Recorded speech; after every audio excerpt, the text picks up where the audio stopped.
হ্যাঁ, আমি অনির্বাণ দাসকে দেখতে পাচ্ছি। অনির্বাণ, আমার গলা শোনা যাচ্ছে কিনা একটু বলবে আমাকে? শুনতে পাচ্ছ কিনা? হ্যাঁ, আমি আমি অডিবল? অনির্বাণ দাস, আমাকে শুনতে পাওয়া যাচ্ছে? শুনতে পাওয়া গেলে আমি শুরু করব। নেটের ভীষণ বিভ্রাটের মধ্যে 5বার কেটে আমি লাইভে আসার চেষ্টা করছি। তুমি শুনতে পেলে আমাকে বলো। হ্যাঁ, অনির্বাণ, অনির্বাণ দাস, আমি তোমাকে পেয়েছি। তুমি কি আমাকে শুনতে পাচ্ছ? শুনতে পাচ্ছ? হ্যাঁ, শোনা যাচ্ছে। বর্ণালী, আচ্ছা, বর্ণালী চক্রবর্তী বলছেন শোনা যাচ্ছে। যারা আসছেন, হ্যাঁ পেয়ে গেছি আমি। অনুসুয়া বিশ্বাস, ইন্দ্রাণী চক্রবর্তী। হ্যাঁ, আসলে ব্যাপারটা হয়ে গেছে কি যে এ তো রেডিও টিভির মতন নয় যে নির্দিষ্ট সময়ের মধ্যে আসতে পারবো। আমি আপ্রাণ চেষ্টা করছিলাম। আমার সহকারিণী সে জানে আমি আপ্রাণ চেষ্টা করছি। মোট 5বার বোধহয় আমি এলাম। 5বারই আমাকে ডিসকানেক্ট করতে হলো, নেট পারমিট করছিল না। হ্যাঁ, শিবপ্রসাদ ব্যানার্জি, স্বাগত আপনাকে। অনির্বাণ দাস, খুব ভালো লাগছে। ইন্দ্রাণী চক্রবর্তী এবং অনুসুয়া বিশ্বাস আর বর্ণালীকে আমি দেখতে পেয়েছি। সকলকে শুভ সন্ধ্যা। এবং কবিতা এখনের তৃতীয় পর্ব শুরু হচ্ছে আজ থেকে। তৃতীয় পর্বে সবাইকে স্বাগত, যারা আসছেন প্রত্যেককে সুস্বাগতম। আমি দেরি করে ফেলেছি নেটের জন্য। তুহিন কুমার ভট্টাচার্য, আমার আরেক কবি বন্ধুকে পেয়ে গেছি। আহ, আজকে আমি 1167টি লাইভের কবিতা করেছি এবং এই সমস্ত কবিদের যারা ফেসবুকে লেখেন তাদের 104টি কবিতার ভিডিও করেছি। মোট 1371টি কবিতা অতিক্রম করে আমি আজকে 1372 নম্বর কবিতা আমার কণ্ঠ ছোবে। তো আজকে একটি শুভক্ষণ। এবারে কবিতা এখন লাইভে মোটামুটিভাবে 30 জনের মতন কবি থাকবেন বলে মনে হচ্ছে। আমি সেই মতন জানিয়েছি সবাইকে। সে কাজটি শুরু হয়ে গেল আজ থেকে। আজকে আমার নির্বাচিত কবি সুজন দাস। হ্যাঁ, আর একটু দেখে নিই কারা রয়েছেন। টুম্পা মিত্র সরকারকে দেখতে পেয়েছি। হ্যাঁ বোন, থাকো তুমি। শ্রীদীপ বাবু রয়েছেন। সবাইকে আমার শুভেচ্ছা এবং স্বাগত। কবিতা এখনের এই পথ চলা শুরু হয়েছিল 2017 সালের অক্টোবর মাসে মহালয়ার দিন, এবং তারপর থেকে কাজটি আমি চালিয়ে যাচ্ছি দীর্ঘ এক কবিতার সঙ্গে পথ চলা। রবীন্দ্র নজরুল, জীবনানন্দ, এই সমস্ত নক্ষত্র কবিদের কাজের মধ্যে থেকেও যারা নতুন লিখছেন বা অনেক দিন লিখছেন এবং ফেসবুককে মাধ্যম করে লেখা প্রকাশ করছেন, তাদের কাজকে আলোকিত করার উদ্দেশ্য আমার। উদ্দেশ্য অনেকগুলো কারণে, এত ব্যাখ্যার প্রয়োজন আছে বলে আমি মনে করি না। প্রথম কথা হচ্ছে এটি আমার ভালো লাগা। দ্বিতীয় কথা হচ্ছে বাংলা ভাষার চর্চা হচ্ছে ভীষণভাবে এখানে। তৃতীয় কথা হচ্ছে কবিরা স্বাধীনভাবে লেখেন, কোনো সম্পাদক বা কারোর কাছে যেতে হয় না। নিজেরাই স্ক্রিপ্ট, নিজেরাই প্রুফ দেখতে পারেন এবং কিছু বিদগ্ধ মানুষের সমালোচনা তাদেরকে আলোকিত করে অবশ্যই। তো এই সমস্ত কারণগুলির মধ্যেও একটি কারণ কিন্তু গোপনে গোপনে হয়ে চলেছে বলে আমার বিশ্বাস। সেটি হচ্ছে বাংলার যে কাব্যসাহিত্য, বাংলা কাব্যসাহিত্য, সে কাব্যসাহিত্যের ধারা একটি প্রবহমান গতি পাচ্ছে। যেমনটি ঠিক লিটল ম্যাগাজিনে লেখা হতো এবং তার থেকে অনেক নক্ষত্র কবি উঠে এসেছেন পরবর্তীকালে। আপনারা সবাই জানেন। তো লিটল ম্যাগাজিনে হাত পাকিয়ে উঠে এসেছে, ঠিক সেইভাবে ফেসবুকেও অনেকে লিখছেন এবং আমার বিশ্বাস যে এদের মধ্যে সম্ভাবনা রয়েছে যাদের, তারা যদি কোনো দিনতায় কলম না ছেড়ে দেন তাহলে আগামী দিনে হয়তোবা তাদের মধ্যেও কেউ নক্ষত্র কবি হয়ে উঠতে পারেন। আমি এ পর্যন্ত 114 জন কবির 118 জন কবির কবিতা কণ্ঠে নিয়েছি এবং 1371টি কবিতা করতে পেরেছি। এ আমার একটি বিরল সৌভাগ্য। বলা যেতে পারে কবিতার মাইলস্টোন তৈরি হচ্ছে এই ফেসবুকের মধ্যে, এবং তা আমি খুব যত্নে লালিত করছি আমার ইউটিউবে, যা ছড়িয়ে দিচ্ছি সারা পৃথিবীময় কাব্য মনস্ক মানুষের হৃদয়ে, যাতে এই সমস্ত লেখা লালিত হয়। আজকের কবি সুজন দাস। সুজন দাস সম্পর্কে আমি একটু বলে নিই, এক্ষুনি চট করে অনুষ্ঠানে ঢুকে পড়ব। 1970 সালের 21শে এপ্রিল বাংলাদেশের চট্টগ্রামের বোয়ালখালী উপজেলার উত্তর ভুরসি গ্রামে জন্ম। পিতা ঈশ্বর দুলাল চন্দ্র দাস ছিলেন উচ্চ বিদ্যালয়ের শিক্ষক এবং মাতা নমিতা দেবী উচ্চশিক্ষিতা এক বিদুষী মহিলা। বিএসসি পড়ার সময় থেকেই লেখালেখিটা শুরু। ভারত বাংলাদেশ ছাড়াও বিশ্বের বিভিন্ন দেশের বাংলা ভাষার পত্রপত্রিকায় নিয়মিত তিনি লিখছেন। সাহিত্য পত্রিকা লিটল ম্যাগাজিন ছাড়াও তার লেখা অনলাইন ম্যাগাজিনে ছাপা হয়। প্রকাশিত গ্রন্থ অবশ্য দুটি, অন্তর্দৃষ্টি এবং ক্ষমতার কেন্দ্র। প্রকৃতি শিশু বিষয় ছাড়াও সমাজের ঘটে যাওয়া বিভিন্ন অসঙ্গতি তার লেখায় ধরা পড়ে এবং লেখা ভীষণ ইতিবাচক একটি শক্তি দেয়। এইসবই তার উপজীব্য বিষয়। গ্রামীণ ব্যাংকের অফিসার হিসেবে দায়িত্ব পালনের পর তিনি দীর্ঘদিন সপরিবারে আমেরিকায় নিউ জার্সিতে বসবাস করছেন। এই দুই সন্তানের পিতা সুজন দাস। আমি আসছি, একবারটি স্ক্রিনের দিকে আসব, তারপরেই আমার কাজ শুরু হয়ে যাবে। আমি ইন্দ্রাণী চক্রবর্তীকে পেয়েছি আমার সহকারিণী, বাউন্ডুলের সমীর এবং শ্রীদীপ, আর সুমিতা চ্যাটার্জিকে পেলাম। হ্যাঁ, নমস্কার সবাইকে এবং শুভেচ্ছা। প্রথম কবিতা যেটা আমার হাতে উঠে এসেছে সেটা বাংলাদেশের স্বাধীনতা বা সব দেশের স্বাধীনতা বলা যেতে পারে, তার উপরে ভিত্তি করে। তন্ময় চ্যাটার্জিকে দেখতে পাচ্ছি। আমি কাজের মধ্যে ঢুকছি, আমার দেরি হয়ে গেছে প্রায় আধ ঘন্টার মতন। কবিতাটা 6 মাত্রার মাত্রাবৃত্ত ছন্দ। এই ছাপার অক্ষরে যেভাবে কম্পোজিশন এসছে তাতে বলতে হয় পর্যায় সমমিল, নতুবা এটি চরণান্তিক মিল বলেই মনে হচ্ছে আমার। মানে উনি একটি করে চরণ বাড়িয়েছেন বলেই এটি পর্যায় সমমিল বলতে বাধ্য হচ্ছি। স্বাধীনতা,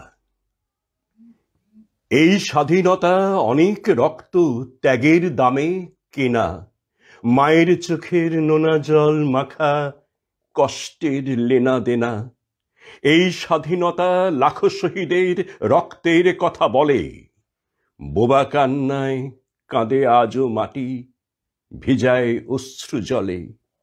এই স্বাধীনতা বনের আব্রু লজ্জায় ঢাকা মুখ, পোড়ায় ব্যথায় কষ্ট গাথায় অন্তরে চাপা দুঃখ।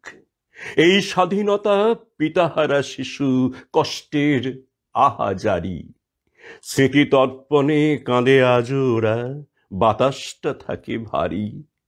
এই স্বাধীনতা মানুষের কাছে পশুদের পরাজয়, ন্যায়ের কাছে হারে অন্যায়, জীবনের বড়া ভয়। প্রথম নিবেদনেই ছিল এটি স্বদেশ প্রেমের কবিতা, স্বাধীনতা নামে এবং মাত্রাবৃত্ত ছন্দের উপর লেখা। হ্যাঁ, সুমিতা চ্যাটার্জিকে আমি পেয়েছি, তন্ময় চ্যাটার্জি, শ্রীদীপ রয়েছেন, আরও অনেকে, পরবর্তীকালে আরও অনেকেই শুনবেন। পেজ থেকে লাইভ করছি আমি মাত্র 1 বছর হলো। এর আগে যা লাইভ করেছি সবই প্রোফাইল থেকে করেছি, প্রোফাইল থেকে সরে এসে সদ্য পেজ থেকে লাইভ করছি। এই কবিতার সঙ্গে যাপন দিনে কয়েক মাস থাকা এ আমার কাছে এক ভীষণ আনন্দের ব্যাপার। কেননা এই ফেসবুক, ইউটিউব এই মাধ্যমে কবিতা করতে এসে বহু মানুষের সঙ্গে আমার প্রত্যক্ষ যোগাযোগ তৈরি হয়েছে এবং আমার যেটা উদ্দেশ্য যে কবিতার একটি বড় গ্রহ তৈরি করা, যেখানে কবি, কবিতার পাঠক, যারা আবৃত্তি ভালোবাসেন, এই সমস্ত মানুষেরা থাকবেন একসাথে এবং পরস্পরের মধ্যে মত বিনিময় হবে এবং কবিতা তাদের হৃদয়ে লালিত হতে থাকবে, এই একটা ইচ্ছা। এটা কোনো চটকদারি অনুষ্ঠান নয়, বলতে পারেন আমি যে কথা বলি এ আমার কবিতার সাথে পথ চলার ব্রত। হ্যাঁ, পরের কবিতা হাতে উঠে এসেছে। কবিতাটা ছড়ার ছন্দে বা স্বরবৃত্ত ছন্দে। আজকের কবি সুজন দাস। আজ শুরু করেছি আমি 1372টি কবিতা উচ্চারণ করে। হেমন্ত আসে, কুয়াশা ঢাকা সকাল বেলায় শিশির জমে ঘাসে, হালকা শীতের দোলায় দুলে হেমন্তকাল আসে, চিঠি পাঠায় তার কাছে যে হলুদ গাঁদার মেয়ে, নুইয়ে পড়ে কাশফুলেরা শীতের ছোঁয়া পেয়ে, ছড়িয়ে শোভা মল্লিকা ফুল মিষ্টি করে হাসে, প্রাণটি কাড়ে কামিনী তার পাগল করা বাসে। অঘ্রাণের ওই মাঠে মাঠে সোনার বরণ ধান, চাষির মনে খুশির দোলা, কণ্ঠে মধুর গান। কামরাঙাও চালতা ডালিম এই সময়ে ধরে, নতুন চালে বানায় পিঠা সবার ঘরে ঘরে। খুব সাধারণ সহজাত কথাবার্তার মধ্যে দিয়ে ওনার কবিতা লেখা এবং ছড়াচ্ছন্দ ভীষণভাবে প্রশ্রয় পায় ওনার কাছে। অনির্বাণ দাস শুনছ। আর এই যে অনুষ্ঠান আমি করি লাইভ অনুষ্ঠান, একটি দীর্ঘ সময় ধরে চালনা করা এবং মাসের পর মাস করা একটি তাৎক্ষণিক আবৃত্তির আসর, এটাও বলা যেতে পারে। তাৎক্ষণিক এই অর্থে যে কবিতাগুলি চয়ন করে নিজের ঝুলিতে ভরা, তারপর সেগুলি পছন্দ করা, তারপর কবিতার বিশ্লেষণ করে নিয়ে তার প্রোডাকশন নোট তৈরি করে কবিতাটি করতে আসা, এই যে হঠাৎ করে ঘটে যাওয়া ব্যাপারগুলো, কবিতা কিন্তু এইভাবে আসতে চায় না। কবিতার সঙ্গে একটা প্রেম তৈরি করতে হয়, ভীষণ ভালোবাসার জিনিস। তো সেদিক থেকে হৃদয়ে লালিত না হওয়া পর্যন্ত কবিতার মূল ভাবটি প্রকাশ হতে চায় না। আমার আন্তরিক চেষ্টার কোনো ত্রুটি নেই, বরং বলতে পারেন আমি কবিতার প্রতি নিবেদিত প্রাণ হয়ে, এবং অন্যান্য নক্ষত্র কবিদের কবিতায় যেভাবে আমি কবিতাকে লালিত করি হৃদয়ে, এদের ক্ষেত্রেও ঠিক তাই, কেননা এটি আমার কাজ। মা যে আমার, এও আরেকটি স্বরবৃত্ত ছন্দ, মানে ছড়াচ্ছন্দ।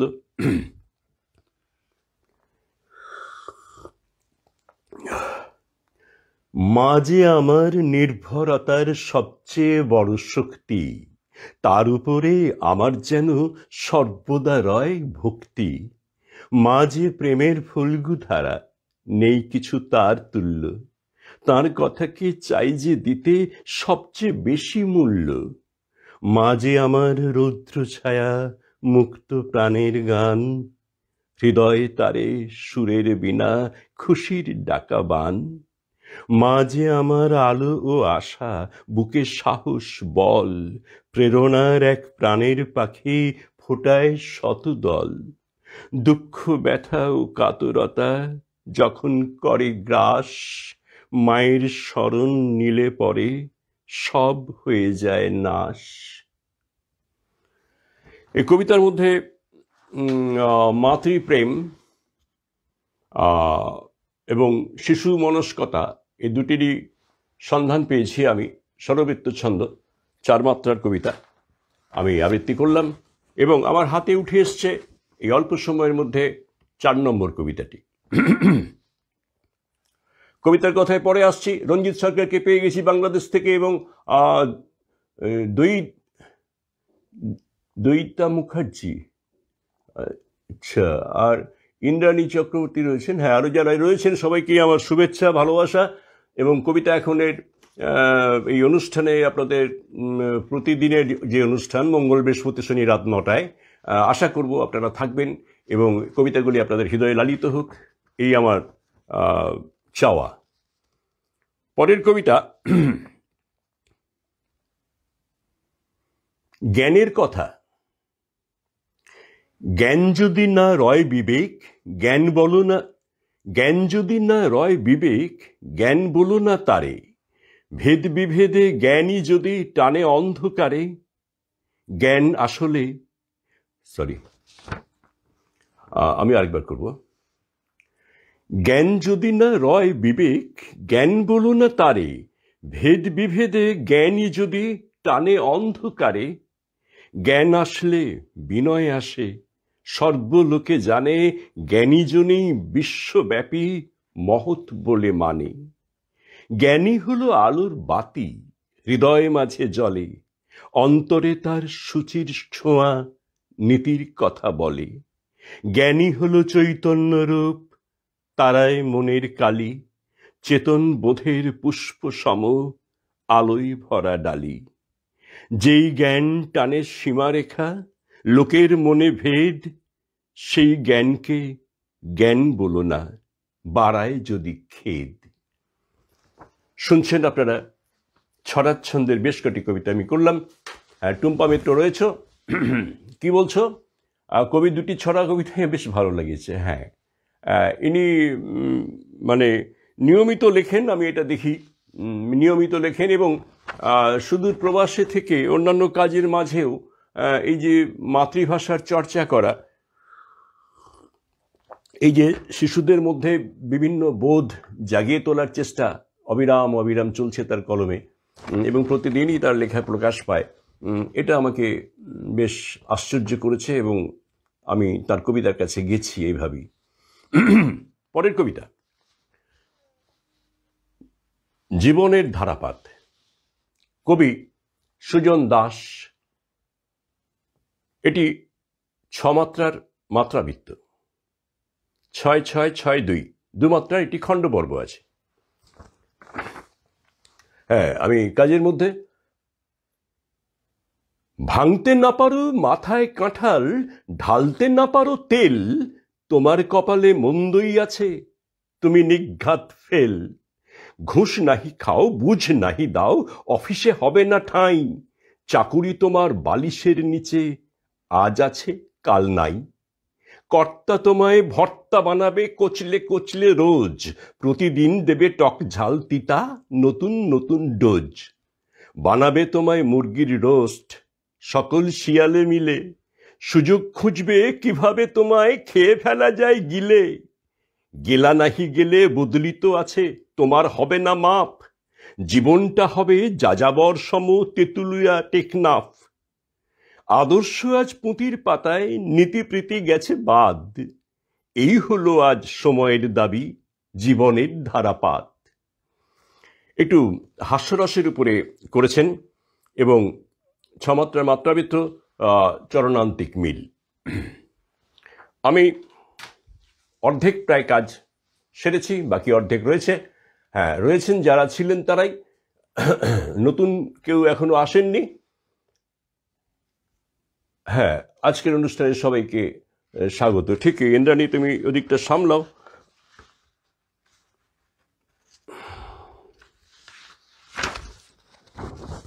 আজকের কবি আমেরিকার নিউ জার্সির সুজন দাস। পরের কবিতা, তারা থাকে শীর্ষে, স্বরবৃত্ত ছন্দ।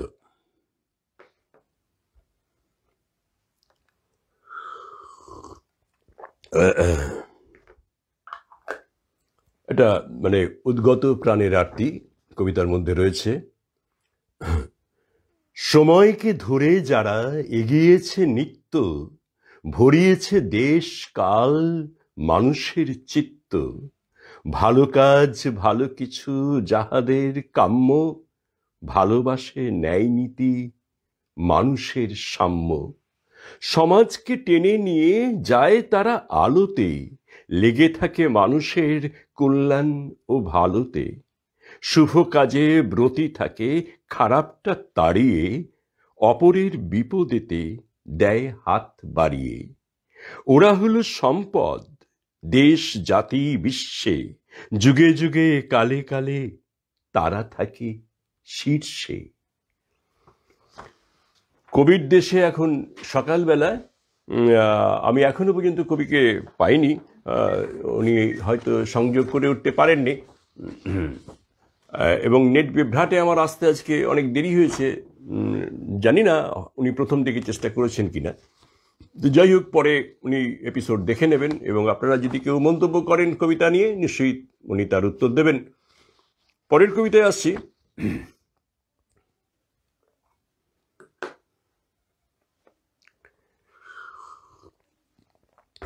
এটি আমার 7 নম্বর কবিতা, ফুল ফুটালে। দাঁড়িয়ে থাকো সঙ্গোপনে, মুখ ঢেকে যায় বিজ্ঞাপনে, এ যেন এক কালের কথা রইল গেঁথে সবার মনে। কাল থেকে কাল মুগ্ধ তালে ফুল ফুটালে ভাষার ডালে, ছড়িয়ে দিলে আলোর রেণু এই আমাদের মন কাননে। চিত্তপ্রিয় নামটি তোমার চিত্ত সবার রাঙিয়ে দিলে, কীর্তি গেথে ভিত্তিমূলে স্থান নিয়েছ আকাশ নীলে। চেতন বোধে দাও তুমি শান, মানবতার গাও জয়গান, বাংলা ভাষার জগৎ সভায় চিরস্থায়ী আসন নিলে। শুনলেন ফুল ফোটালে নামে এটি কবিতা, স্বরবৃত্ত ছন্দ। সমীর বৈরাগ্যকে পেয়েছি, হ্যাঁ ভালো লাগছে, আমারও ভালো লাগছে আপনাকে পেয়ে। এর সঙ্গে কবিতার সঙ্গে পথ চলা শুরু হয়েছে প্রায় 5 বছর হলো, মানে এই ফেসবুক মাধ্যমে। আমি দেখেছি এখানে বহু মানুষ কবিতা লেখেন। প্রথমে ভাবার কোনো কারণ নেই যে নিছকই শখে লিখছেন, লেখার মধ্যে ভীষণভাবে সমকাল দর্শিত হচ্ছে এবং কবিতাগুলি পড়তে পড়তে মানুষ চেতনারিদ্ধ হন। এই সমস্ত ব্যাপারগুলি রয়েছে যা কবিতার কাজ, এবং কবিতা তো শাশ্বত কথা বলে। তাই আমার একটি প্রয়াস, প্রথমে একান্ত আমার একার প্রয়াস ছিল, এখন সঙ্গে একজনকে পেয়েছি আমি। কাজের ভার কিছুটা আমার কমেছে হয়তোবা। তো প্রয়াসটি হলো এই যে নক্ষত্র কবিদের মতন করে এদের কবিতাগুলিও আবৃত্তি করা এবং আবৃত্তি করে মানুষের মধ্যে ছড়িয়ে দেওয়া, তাদের হৃদয়ের যাতে লালিত হয় সে কারণে তাদের হৃদয় ক্যানভাসে ছবি আঁকার চেষ্টা করা। হ্যাঁ, পেয়েছি শ্রদ্ধেয় অশোক রত্নাকর বন্দ্যোপাধ্যায়কে, প্রণাম দাদা, থাকুন আমার সঙ্গে। হ্যাঁ, অনেক চেষ্টার পর আমি আসতে পেরেছি 5 বারে, নেটের প্রবলেমের জন্য। যখন এপিসোডটি তৈরি হয়ে যায় তখন বুঝতে পারা যায় না যে কি মারাত্মক কষ্ট করে একটি এপিসোড নির্মাণ করতে হয়। পরের কবিতা আমার হাতে এসে গেছে, এটি 8 নম্বর কবিতা। হ্যাঁ, যারা রয়েছেন থাকুন, ভীষণ ভালো লাগে আমার। মাঝে মাঝে আমি স্ক্রিনের দিকে এসে যদি কাউকে দেখতে পাই আমি নিশ্চয়ই বলি। সমীর বৈরাগ্যকে পেয়েছি, আর জামিরুল শেখ, হ্যাঁ জামিরুল শেখ, হ্যাঁ শুভ সন্ধ্যা, থাকুন সঙ্গে থাকুন। শরতের চিঠি, 6 মাত্রার মাত্রাবৃত্ত ছন্দ। পর্যায় সমমিল। পর্যায় সমমিল মানে প্রথম লাইন চলে গেল, দ্বিতীয় লাইনের শেষ অক্ষর, তার সঙ্গে চতুর্থ লাইন মানে স্তবকের যে শেষ লাইন তার শেষ অক্ষরটির একটি মিল রয়েছে এবং ধ্বনিগত সাযুজ্যতা রয়েছে। তাই বলছি পর্যায় সমমিল, মাত্রাবৃত্ত ছন্দ। শরতের চিঠি, তুমি যেন এক শরতের চিঠি, লাল সাদা মোড়া খাম, আকুল গন্ধে মাতাও সবারে, শিউলি তোমার নাম। তুমি যেন ডেকে বলে দাও সবে, শরৎ তো এসে গেছে, দেখেই তোমারে খুশিতে এমন উল্লাসে উঠে নেচে। রাতে তুমি ফোটো, দিনে ঝরে যাও হিমের পরশ মেখে, প্রকৃতির গায়ে নকশার মতো স্মৃতির চিহ্ন এঁকে। কুড়ায় তোমারে গাম্র বালিকা, মুগ্ধতা মাখা ছবি, খোঁপায় পূজায় দুই দিকে যাও তাই নিয়ে লেখে কবি। তুমি আর কাশ, সাদা নীলাকাশ, মেঘেদের ভেলা যত, সাজাও শরতে পরতে পরতে একেবারে মনোমত। শুনলেন আরেকটি মাত্রাবৃত্ত ছন্দের কবিতা। এখনো পর্যন্ত উনি বেশিরভাগই স্বরবৃত্ত ছন্দে লেখেন, কয়েকটি মাত্রাবৃত্ত ছন্দের কবিতা আমি পেয়েছি, সেই অর্থে গদ্য কবিতার সন্ধান আমি এখনো পাইনি। আজকের এই তৃতীয় পর্বের প্রথম এপিসোড নাম্বার 115, এখানে এটাই শুরু করেছি আমি এবং চলতে থাকবে এখন তৃতীয় পর্ব অন্তত 2 মাস ধরে। আপনারা থাকবেন আমার সঙ্গে এভাবেই। সুজন দাসের কবিতা শুনছেন, আমি রয়েছি সুজন দাসের কবিতায় আপনাদের সঙ্গে, আপনারা রয়েছেন কবিতা এখনের সঙ্গে এবং কবি সুজন দাসের কবিতায়। হ্যাঁ, একবার দেখে নেই ফকির কাজল রয়েছেন, অসাধারণ একটি লাইভ, বেশ ভালো লাগছে। হ্যাঁ ভাই, এভাবে চালিয়ে যাচ্ছি, আজ 5 বছর হয়ে গেল। 1372টি কবিতা দিয়ে আজকে শুরু করলাম, মানে কণ্ঠ ছুঁয়েছে আজকে প্রথম যে উচ্চারণ সেটি 1372 নম্বর। হ্যাঁ তন্ময় থাকুন। ফিরে দেখা। কত যে ছুটেছি ফড়িংয়ের পিছু পিছু, হাতের আঙুলে ধরতে গিয়েছি ধীরে, আজ যেন তার মনে পড়ে কিছু কিছু, হৃদয়ে জমানো হাজার স্মৃতির ভিড়ে। কখনো সুতোয় লেজখানা তার বেঁধে উঠতে দিয়েছে ঘুড়ির মতন করে, তখন বেচারা ভিতরে ভিতরে কেঁদে যন্ত্রণা সয়ে হয়তো বা যেত মরে। তাদের কষ্টে আমাদের ছিল সুখ, আমাদের সুখে তাদের মৃত্যু লেখা, ভেবে ভেবে তাহা লজ্জায় ঢাকি মুখ, সেসব কখনো হয়নি তো ফিরে দেখা।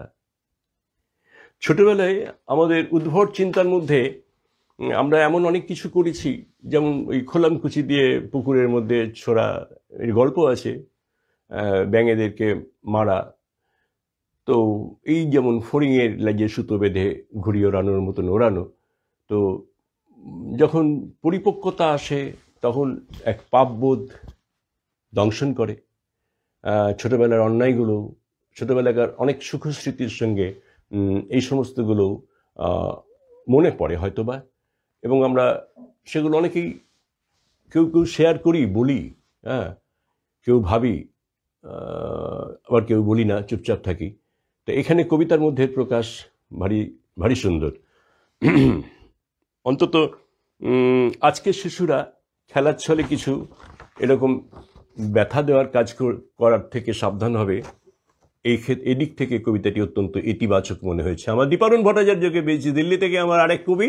হ্যাঁ দীপারণ, ভালো থাকো, শুভেচ্ছা তোমায়, থাকো আমার সঙ্গে। হ্যাঁ, ফিরে দেখা কবিতাটা খুব ভালো লাগেছে, বেশ।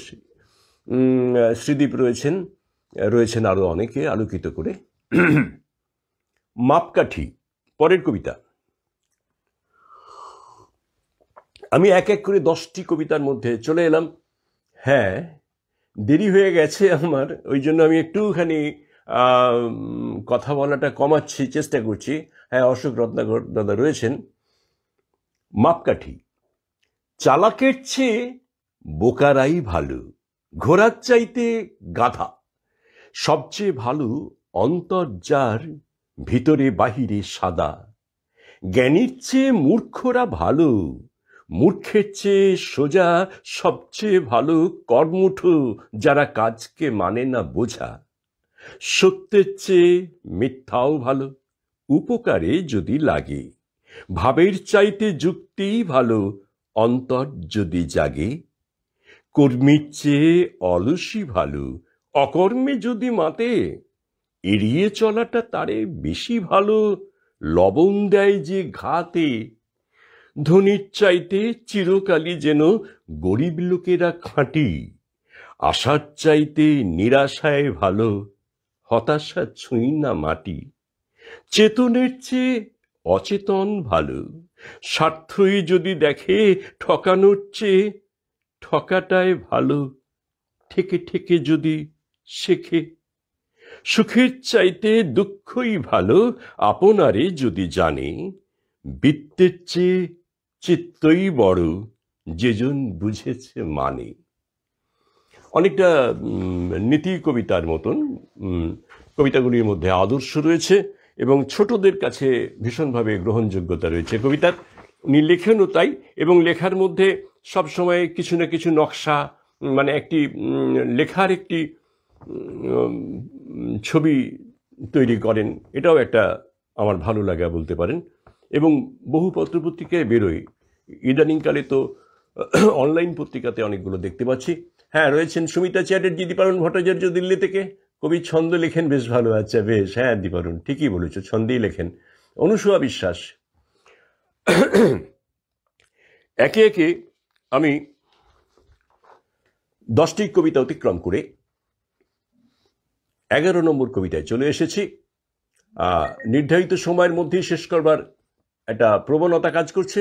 9টায় শুরু করেছি, 10টায় শেষ করব, এটাই একটা ব্যাপার। কিন্তু এখন 10টা 7, এতে আমার কোনো মানে ইয়ে নেই, মানে আমি ইচ্ছাকৃতভাবে এটা করিনি, এটা বলতে চাইছি। ভীষণ চেষ্টা করেছি আমি ঠিক সময় আসতে, কিন্তু পেরে উঠলাম না।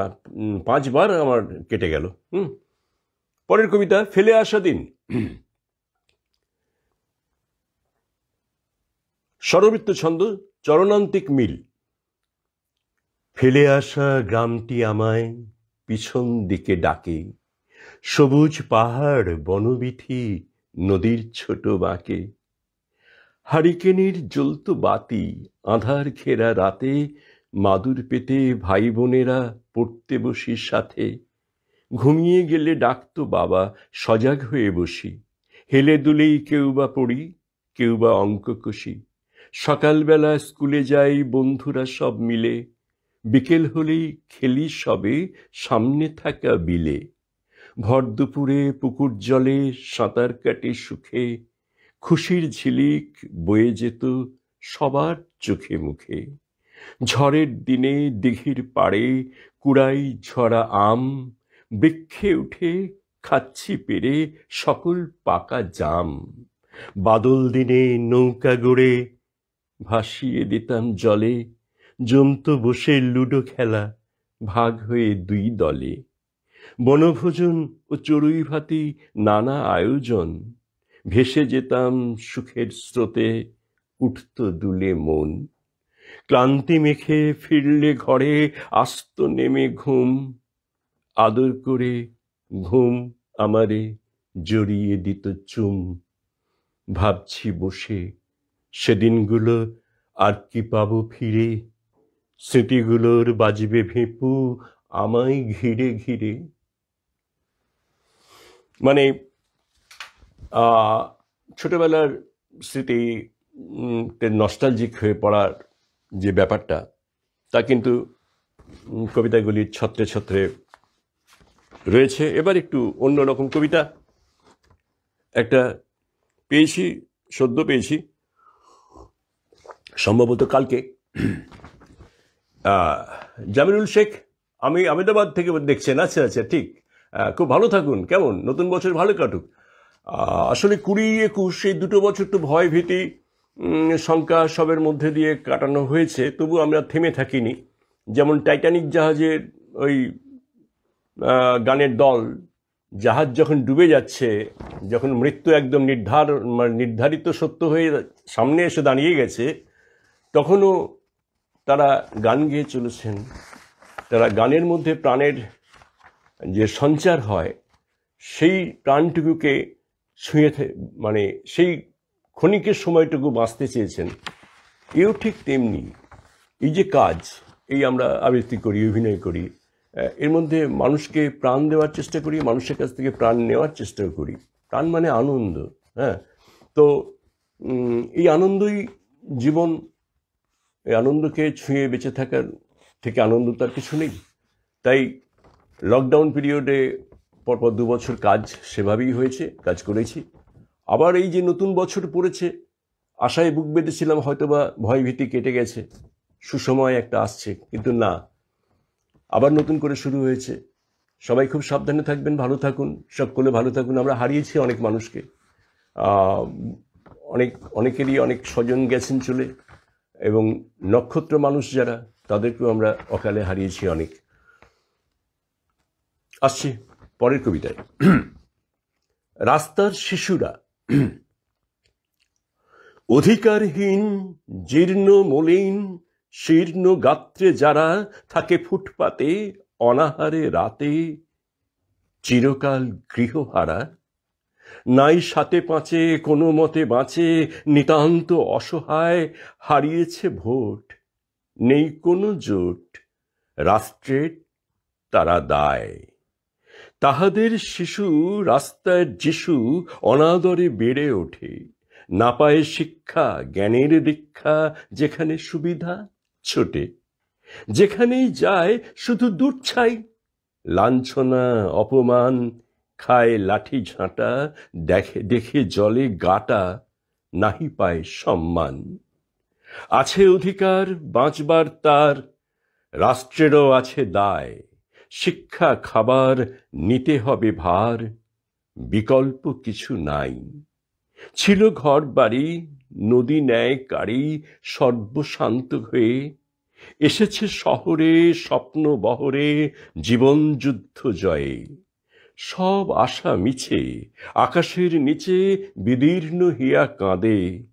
শীত বর্ষায় প্রাণ বুঝে যায়, তবু স্বপ্ন বাঁধে। ছমাত্রার মাত্রাবৃত্ত ছিল এটি, চরণান্তিক মিল। আমার আমেরিকার নিবাসী সুজন দাসের ঝুলি থেকে তুলে নিয়ে আসা, চয়ন করে আনা কবিতাগুলি আজকের জন্য যা নিবেদন করব ভেবেছিলাম তা প্রায় সব শেষ। হাতে একটি মাত্র কবিতা রয়েছে। হ্যাঁ, মেঘদূত অঙ্কনকে পেয়েছি, আমার আর এক নির্বাচিত কবি। হ্যাঁ মেঘদূত, খুব ভালো লাগছে তোমাকে, তুমি একটু দেরি করে এসছো। আসলে আমিও নেট পাইনি, প্রায় 5 বার চেষ্টা করে পেয়েছি।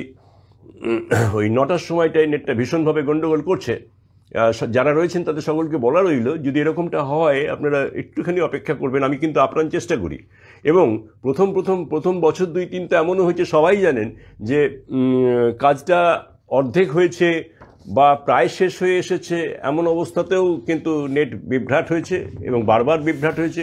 4-5 বার করে আমাকে লাইভ তৈরি করে একটা পূর্ণাঙ্গ, আমি যেমনটা চাই তেমন একটি এপিসোড তৈরি করতে প্রায় 4-5 বার আমাকে টেক দিতে হয়েছে। এটা কিন্তু সর্বজন বিদিত, সবাই জানেন।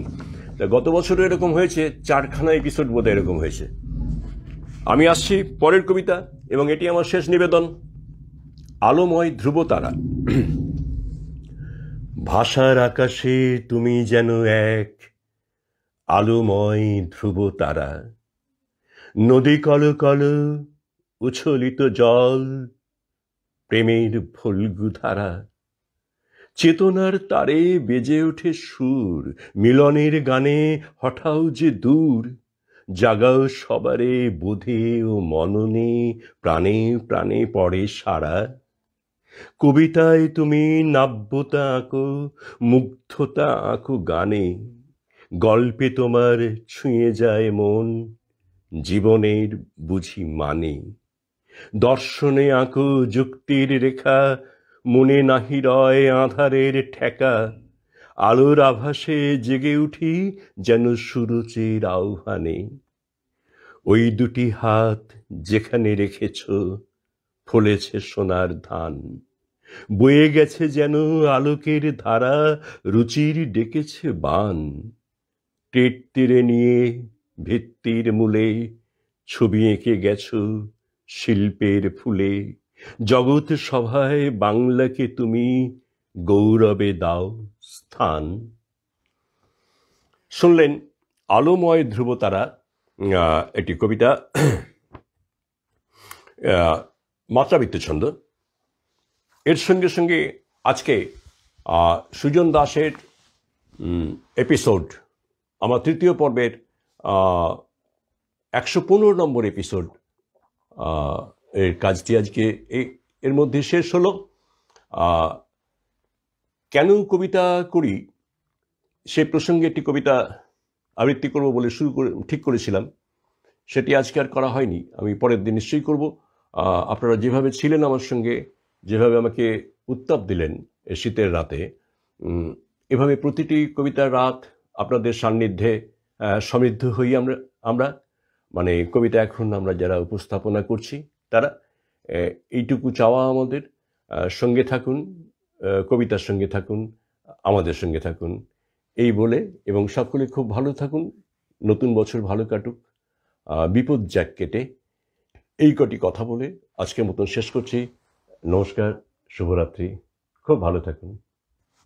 হ্যাঁ, সবাইকে দেখতে পেয়েছি, টাটা। পরের দিন আবার মঙ্গলবার, মঙ্গল, বৃহস্পতি এবং শনি রাত্রির 9টায়। নমস্কার, শুভরাত্রি।